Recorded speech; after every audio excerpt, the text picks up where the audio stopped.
Las niñas y mujeres de la sociedad mexicana, al mediar el siglo XIX, enfrentaron una serie de conmociones políticas, económicas y sociales que transformaron sus vidas en mayor o menor medida. Vivieron la construcción de una sociedad secular, civil, es decir, una sociedad que por medio de la ley persiguió y afirmó la separación entre el Estado y la Iglesia, proceso que conocemos con el nombre de Reforma. Esta búsqueda de un nuevo orden social no fue una tarea sencilla. Provocó conflictos de conciencia y encontró resistencias, tanto sutiles como abiertas y violentas. ¿Qué papel tuvieron las mujeres en ese proceso? ¿Qué significaron aquellos cambios para ellas? Si bien las mujeres siempre han estado presentes en la sociedad, muchas veces se han desempeñado lejos de la esfera pública. Hoy no solo debemos considerar a las mujeres que desempeñaron un papel excepcional en nuestra historia, sino también a las que de manera menos visible promovieron, se resistieron y sobrellevaron los procesos de cambio y permanencia en el transcurrir de aquel siglo, como señala la historiadora Irina Córdoba Ramírez.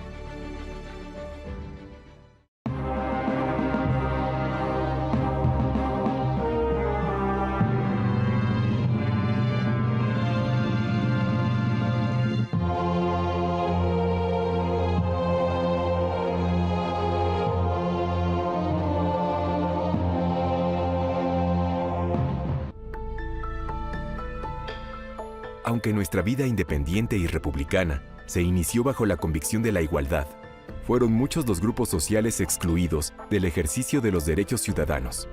Las mujeres fueron uno de ellos. Los candidatos idóneos a la ciudadanía eran los varones propietarios, quienes contaban con bienes suficientes para ser promotores de la paz social. Estos, además, debían ser honorables y saber leer y escribir.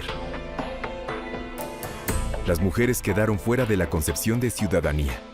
Muchas no contaron con oportunidades educativas y debían actuar en la sociedad bajo la tutela y guía de un hombre, generalmente su padre, quien ejercía la patria potestad.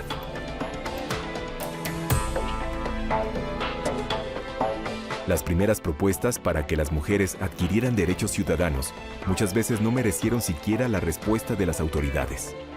Pero años después, cuando el Congreso Constituyente de 1856 sesionaba para dar lugar a la nueva Constitución, la voz del liberal radical Ignacio Ramírez se pronunció sobre la importancia de conceder a la mujer la ciudadanía, cuando sentenció: el proyecto se olvida de los derechos más importantes, se olvida de los derechos de la mujer, y nada dice de los derechos de los niños, de los huérfanos, de los hijos naturales.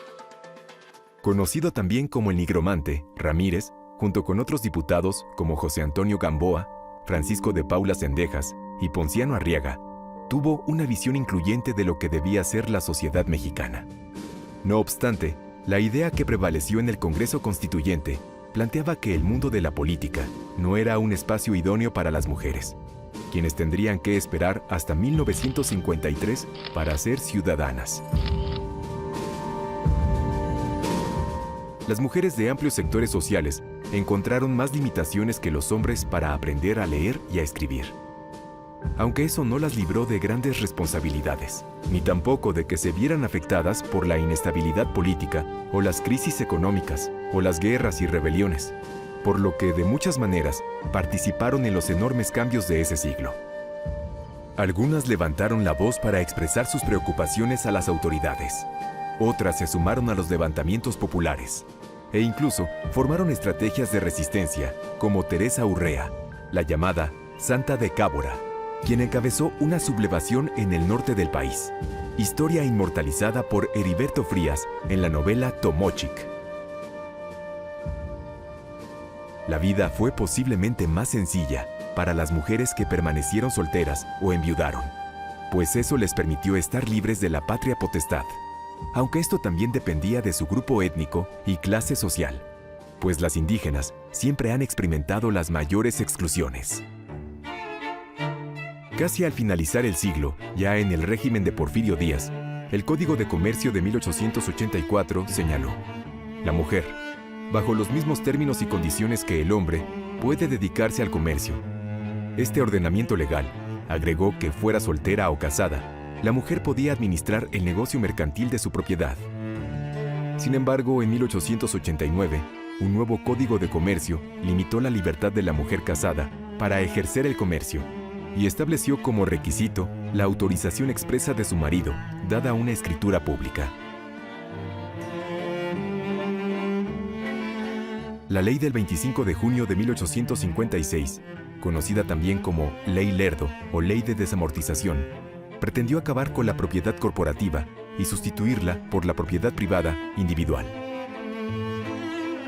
Para los liberales, esta medida conllevaba varias ventajas, entre ellas la de abrir un dinámico mercado de bienes, limitar el poder e influjo social de la Iglesia, al prohibirle ser propietaria, y hacer de los arrendatarios de las corporaciones pequeños propietarios, lo que creían abonaría a la paz social. La desamortización no generó el impacto esperado en todos los órdenes, y encontró un rechazo abierto de distintos sectores de la sociedad, que fueron afectados en sus intereses y creencias, como la jerarquía eclesiástica, que llegó a sancionar con la excomunión a quienes se adjudicaron la propiedad de las corporaciones religiosas. Esto tuvo como consecuencia inmediata una guerra civil, la llamada Guerra de Reforma. Desde Veracruz, el gobierno republicano promulgó la Ley de Nacionalización de Bienes Eclesiásticos, con la cual afectó gradualmente la vida de monjas y frailes.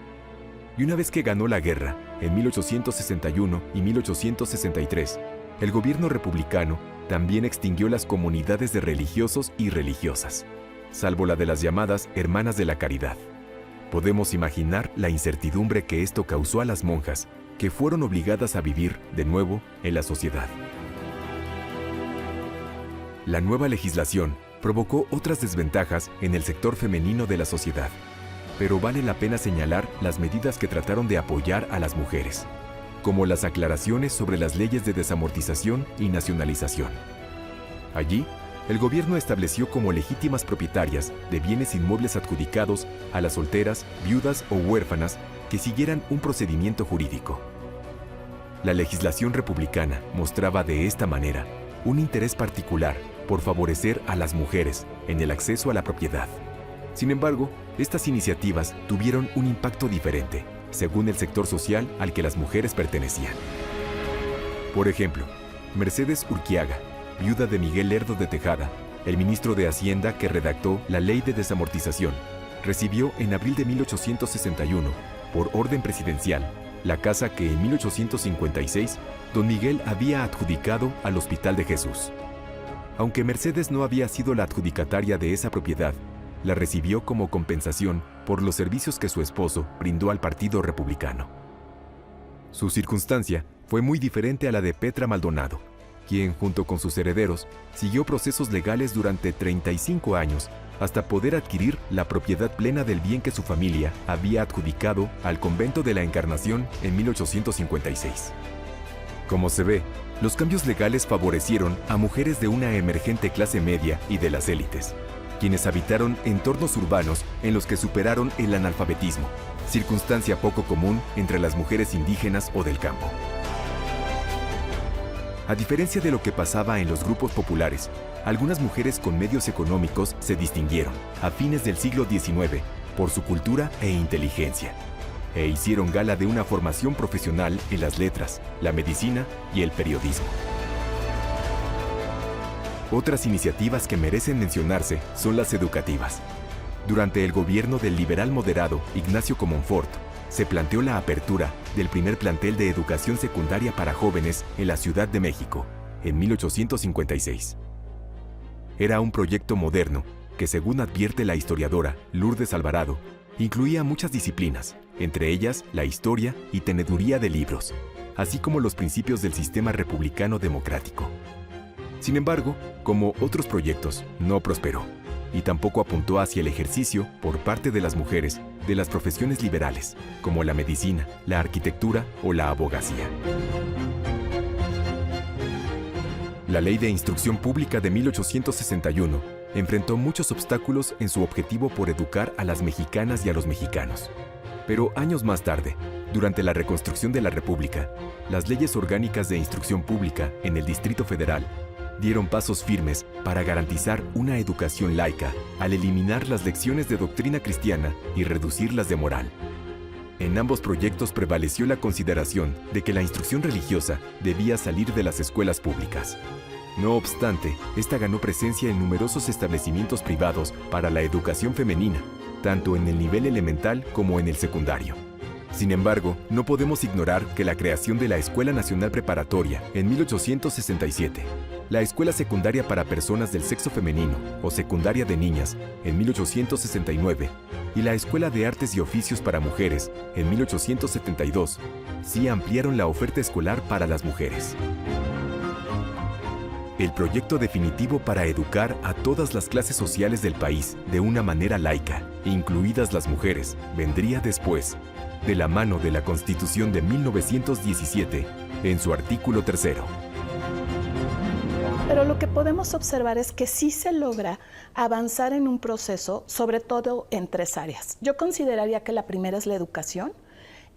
Al final, el proceso de reforma se plantea por primera vez la oportunidad de ofrecer una educación laica y aun y cuando las primeras leyes de instrucción pública se encontraron con muchas dificultades para su implementación, falta de presupuesto, infraestructura inadecuada, sobre todo en los entornos urbanos se avanza y hacia finales del siglo XIX las mujeres comienzan a profesionalizarse.